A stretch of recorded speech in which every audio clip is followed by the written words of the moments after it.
It's June 28. Ukraine Media Center Ukraine Forum continues its operation. My name is Vasylenko. Right now we will be finding out about the results of the Ukraine Recovery Conference in London. Joining us online is Oleksandra Vasylenko, Director General for Economic Diplomacy and Sanctions Policy at the Ministry of Foreign Affairs of Ukraine, Special Commissioner for Humanitarian and Sanctions Policy. Good afternoon, Ms. Oleksandra. Ms. Oleksandra, we're not hearing you. Good afternoon. I apologize for a little noise. I'm in a noisy place. No problem. So the first question about the launch of the Ukrainian Development Fund. It was announced during the conference formally about the launch of this fund. Can you give us a little bit more detail about that? What are the agreements upon the results of the conference? What the results we're waiting for in terms of operation of this fund? The Ukrainian Development Fund will aim its direction for the recovery of Ukraine, for the effort of recovery of Ukraine. A lot of focus will be given to the regions and the key sectors of economy, such as energy, up-to-date technologies, and finance. Within this fund that is supported by the World Bank and guarantees the investments, so it's a program that the Ministry of Economy works on quite fruitfully. It was announced during the first contributions in amount of £20 million announced by the Great Britain, and 23 million United States dollars contributed by Japan. As a result, the total amount of guarantees resulted in almost 41 million of euro. Also, EBRD announced about its intention to develop the scheme for insurance of military risks. Why is it important? Because raising investments for Ukraine and the presence of international companies is extremely important, not to wait for the trigger after the end of the full-scale war in Ukraine, so we can start operations right now. This is why the establishment of such funds and the existence of guarantees enables the companies to see the positive trend and to start their work in Ukraine right now, and they can start on working on the emergency recovery projects such as critical infrastructure facilities restoration, which is necessary for Ukraine to restore our power grid, for example.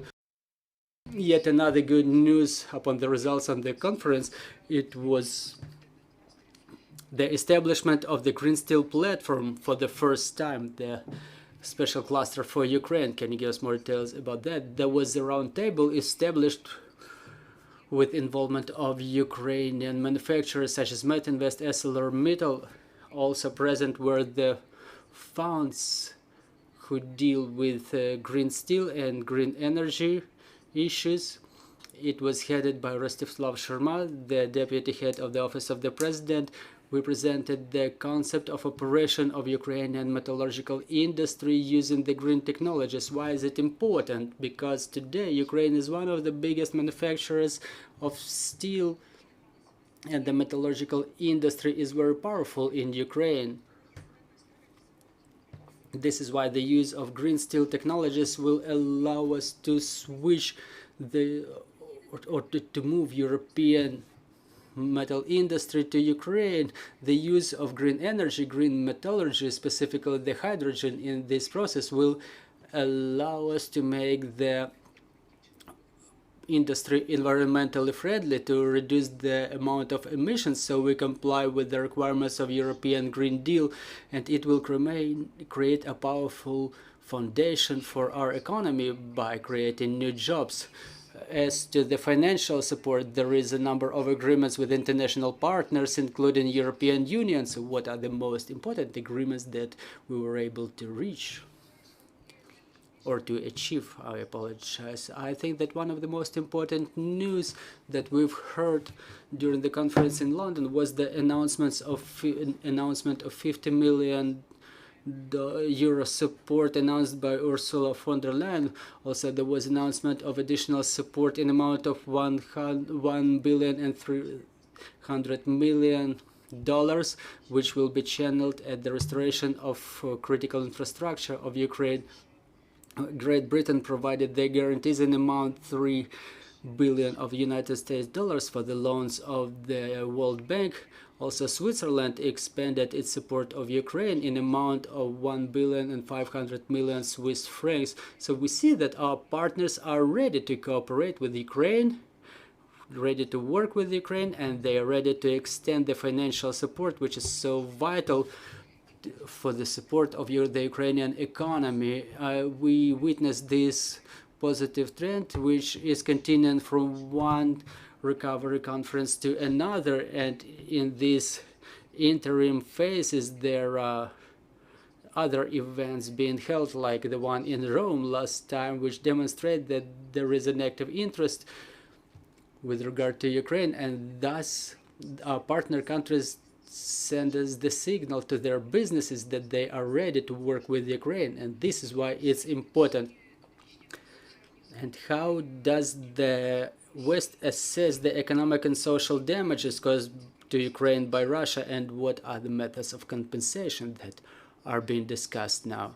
Well, you know that the process of evaluation of losses and damage in Ukraine is underway. For the time being, it's estimated at the level of $400 billion, but since the ruination is going on a daily basis, the war is going on, these figures grow.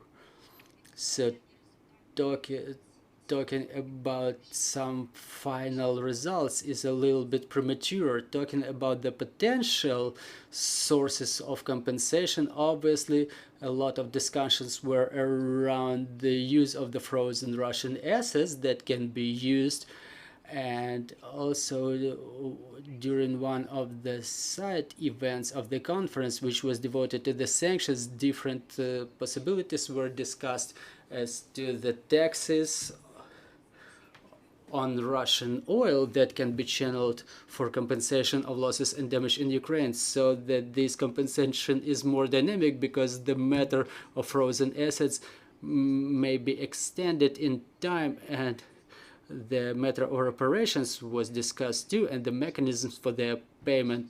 Well, if we talk specifically about Russian Federation and enforcement of assets in favor of Ukraine, also there is a donor platform established within G7.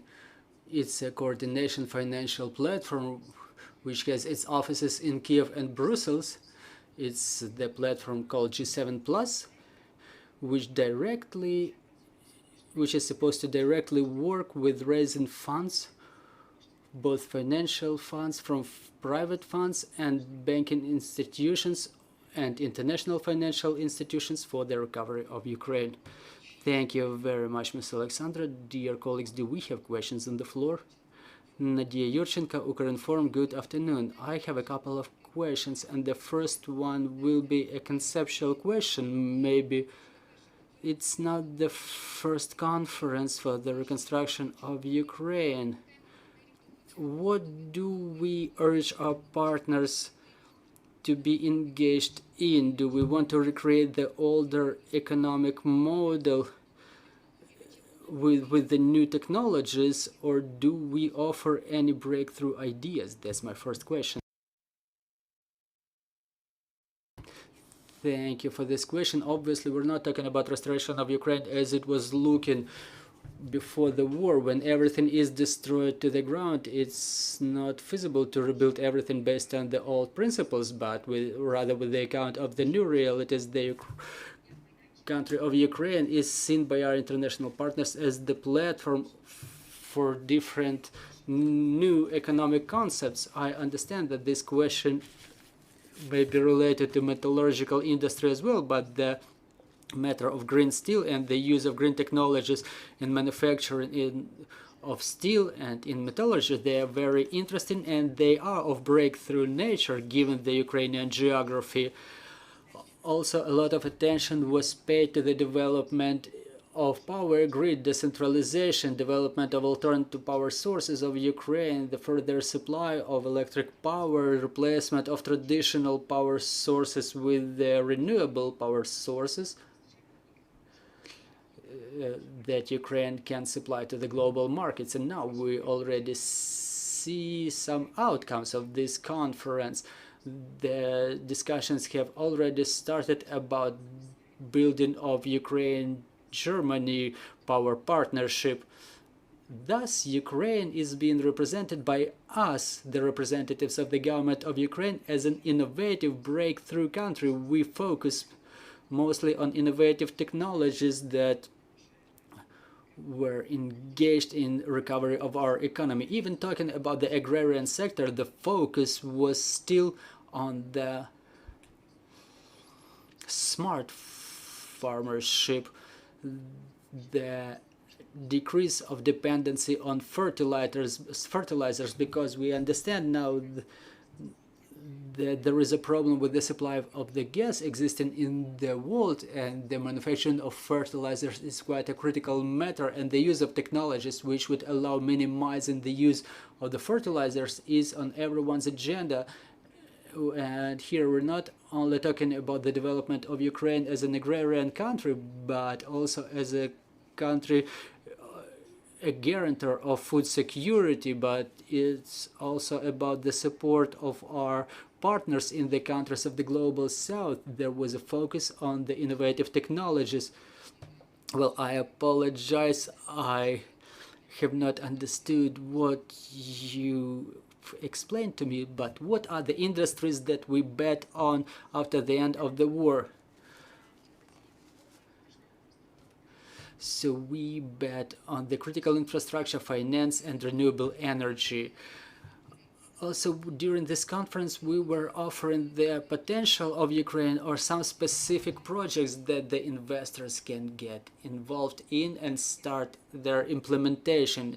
We presented the potential of Ukraine, and the Ministry of Recovery of Ukraine presented some specific projects. Ms. Oleksandra, thank you very much for your comprehensive answers.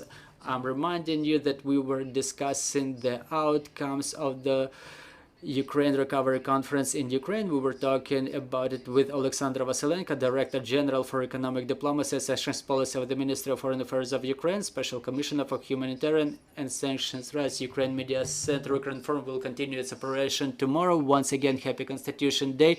We want to thank the armed forces of Ukraine for defending our constitutional rights and freedoms. Glory to Ukraine.